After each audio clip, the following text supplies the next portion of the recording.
In this video, we will discuss toggling preset 4 between X-ray rinse and normal chair preset modes. There are two methods for accessing the chair settings menu.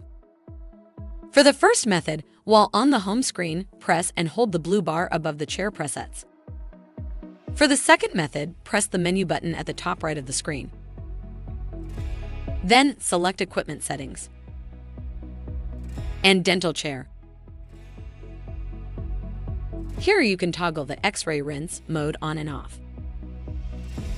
Press the Home button in the top left corner of the screen to exit the menu and return to the home screen.